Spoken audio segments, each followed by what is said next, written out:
Hello, everyone. Welcome back to the Accelerate stage. I'm Al Turner. I'm working with the IBTM to curate the content of the stage. And if you've come a number of times, you're probably going to get used to me saying this. But I do want to sort of remind everyone that what we're looking at the moment is Tech for Good. That's our theme for the 3 days.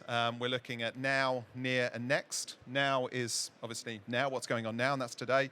Near is kind of the immediate future, which is tomorrow. And next is where we look at far into the distance of what's going to go on as well. So there's a concurrent theme as we go along throughout the sessions today. They're all being filmed. They're all going to be available on YouTube, so you can go back and do some revision if you miss them. But do check in with us every now and again, and the narrative will continue. I'm really excited to introduce Albert Roca, who's going to present this next session on the future of pandemic events. So if you could just give him a warm ripple as we welcome to the stage. Thank you so much, Rob. Thank you, Alistair.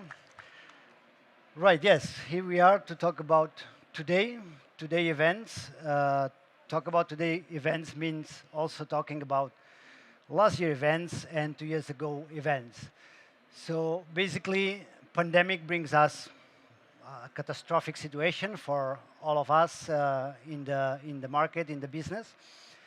And one of the main points is that the companies, the event planners, the agencies, they needed to move forward and reinvent themselves using technology or using other dynamics to be able to survive into the market. And this brings a lot of knowledge, experience, and new developments to be able to run some business during these couple of years before.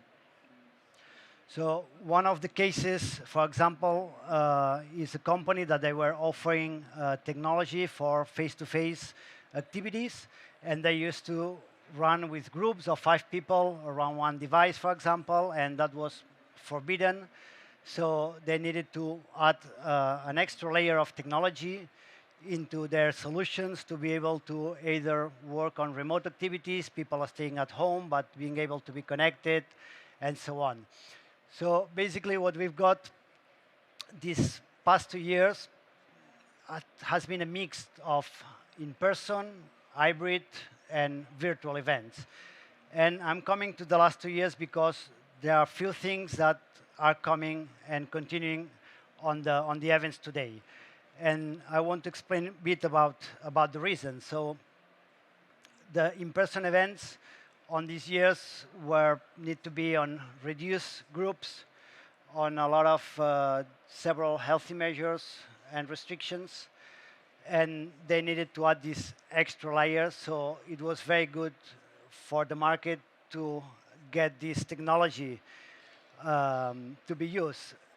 The hybrid events is basically a mix of the face-to-face events, and the virtual technology allows us a totally new concept, even some companies that were using. And there are a lot of benefits from these 3 types of events, but also there are some things that are the cons of them, and we will see a little bit to be able to understand why we use one or another approach. So I would say that this year we were back to normality. Not for everybody, but I would say that since April, there were a lot of activities going on, a lot of events in general, and probably not on the same format that they were in the past. Still, things about COVID going on, some restrictions. Some countries, they have relaxed before than other these restrictions. But the use of this technology during these past 2 years allow us to offer now more possibilities on the events. So, well, all vaccinations and the relaxing of measures and so on. It brings us this question today about what's going on, what will happen with hybrid and virtual events. This is something that was only for the pandemic period, or is it something that it will stay? Well, I don't have the crystal ball to answer the question, but what we have found is that people are using the experience and the technology on the in-person events today. So let's see more or less about which are the best factors and the benefits of using technology and why we cannot use technology, okay?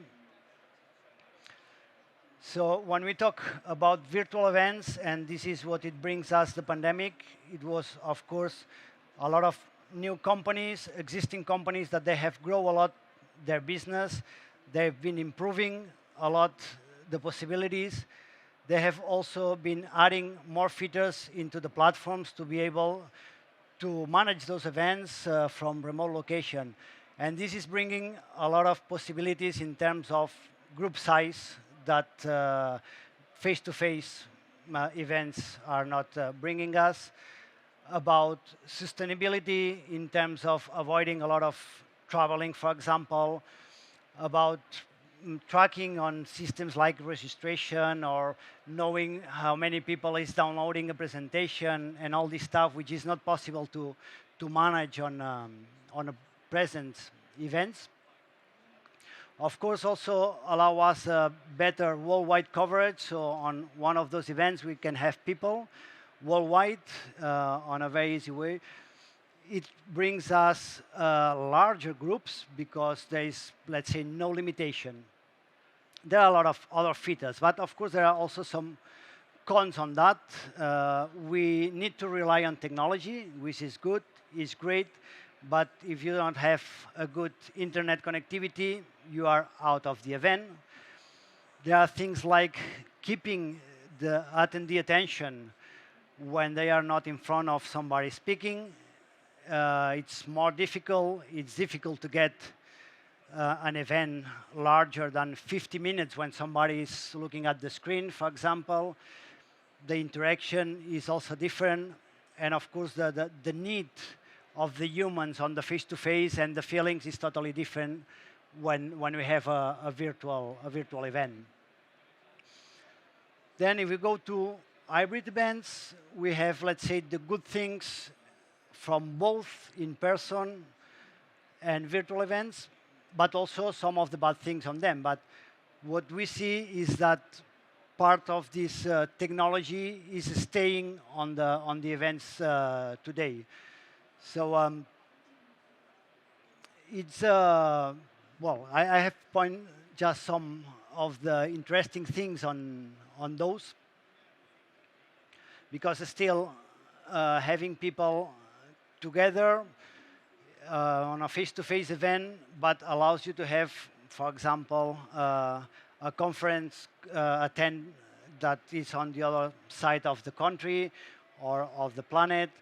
This was not possible without technology, and there are a lot of inputs that we can use on the hybrid events. Of course, what we see and we feel after pandemic is that the people, they wanted to go back on the street to see each other. We see the exhibition today. If we compare with last year, we've been also last month in IMEX Las Vegas was crowd, and the people with really wanting to do things outside and see each other again. And what will happen next, as I said, I don't know, and actually this is something that the next speakers will tell you the next couple of days. But we can feel that the people and our customers, they are booking events and they want to do in-presence events, and they want to be there. So basically, what we need to do is offer these events, because there's only one way to get this magic of the face-to-face for the human. So there's something that we, in front of the screen, we cannot do it. There's no way. There's also the confidence that you feel with the person you are talking. There are a lot of much positive things on that. Of course, when we talk about in-person events, there are a lot of points that we cannot manage, or they are not the best options when we talk about sustainability, for example, or eco events. well, if we think about moving people worldwide from different places to a single place, there's a lot of expenses and a lot of CO2 and a lot of things that are not really eco-friendly. So this is one of the limitations. Of course, the size of the group, of course, the budget that you need to manage all this stuff. So it depends on what do you expect on the event. It depends on what the customer is expecting about that, the group size, and all these points that we are talking. I'm not event planner. I'm not an agency, so you probably more. How many people is just here event planner or has an agency organizing events? Can you raise your hand? So 1, 2, 3. Well, about 30%, let's say. Okay, you probably have more experience than me on that, but I just put some tips here about make hybrid and digital events. I don't know if you will agree with them or you may say, no, that's not true. I can write all of them, but basically there are some clear things. When we talk about technology, there's something that the pandemic brings us or to you, which is the experience with technology, because you know that if you don't, well, it's a problem first when you need to decide which is the best platform. There are now lots of different platforms. You need to be confident with the technology you use. You cannot get people with a lot of extra hardware for them to attend that event, so it needs to be easy for them, and that's a very important point. Also to create an atmosphere, for example, that they feel comfortable on these virtual channels. It needs to be easy to go to one break room to another one, to go to the main room, and so on. And again, and like all the other events, of course, the quality of the content and the speakers, it's something that it really doesn't matter if you are organizing a virtual event or a face-to-face event, okay?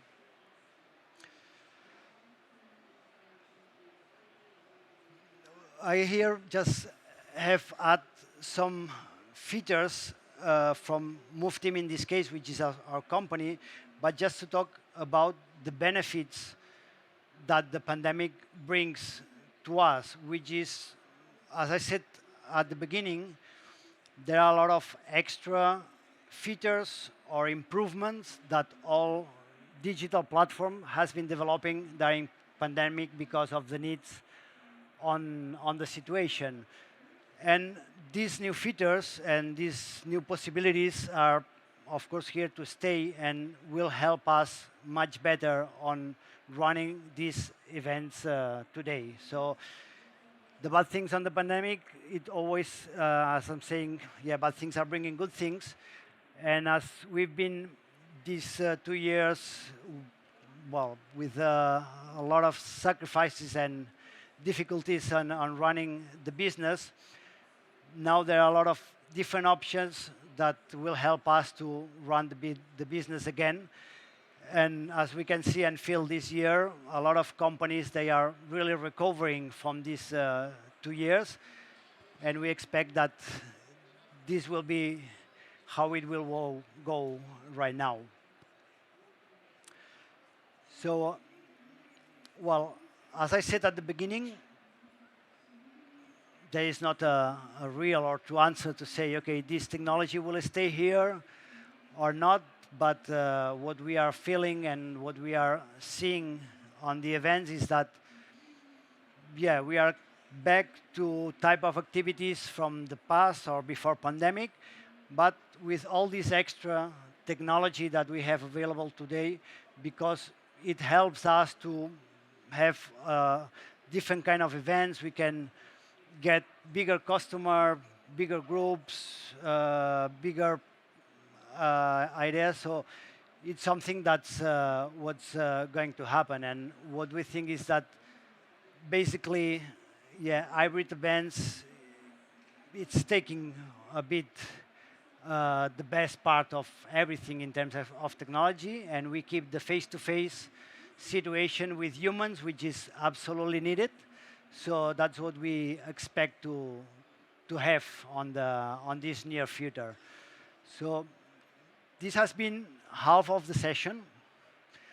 I've been trying to go through a bit of everything, but with, I would like to ask if you have any question that probably I don't have the answer, but since we are a mix of different people here, and if we want to discuss anything about hybrid, virtual, in-person events, anything that you said, okay, I think that it's going to be on a different way, or I think that technology is not enough, or we are not going to talk about the future because, as Alistair said, this is something that will come these next days on the other sessions. But just to make something more interactive, if there's anyone who has any question, please just raise your hand. Otherwise, I'll be there in our booth, so you are more than welcome to come and talk to us to talk about anything. So there is somebody with a question there. There is indeed. Thank you. Really interesting talk. Thanks so much. What's your take on all of this in the metaverse? That's a good question. I would say this is going, or should be answered during next day. For me, I think metaverse, even we see metaverse everywhere, is still the future. I think that people and technology is not ready for that. So it's something that probably will happen because the big players, they are putting a lot of money, and normally at the end we need to go where the big players want us to go. But on a short term, well, if you see situation about these big technological companies in terms of results and employees and so on, I think still not ready for this. So it's when we talk about virtual events, for example, there are a lot of platforms today that allows you to do amazing things, and you can actually, we could say that they are already metaverse even on their own wall. So when we are talking about these huge events worldwide with thousands of attendees, sure, why not? And it's a possibility, and we'll go that way. But again, I don't think this will just replace the face-to-face meetings or events. So that's my view. But it's important that technology sometimes said, wow, this is incredible, this is impressive. With metaverse, we can do a lot of things, but the market is not ready yet. And it's what happened, I would say, 10 years ago with Google Glass. Some people said, wow, or any kind of smart glasses. We were able to play a scavenger hunt with our platform with Google Glass. But yeah, it was very nice for the exhibition, the wow effect. But at the end, where are the Google Glass? So that's my view with metaverse, very similar to this. Thank you for the question. Anybody else want to ask something? Or just come with any suggestion or any good information? No? Well then, thank you for coming, everybody. It has been a pleasure, and I hope you enjoy the exhibition and the city. Thank you.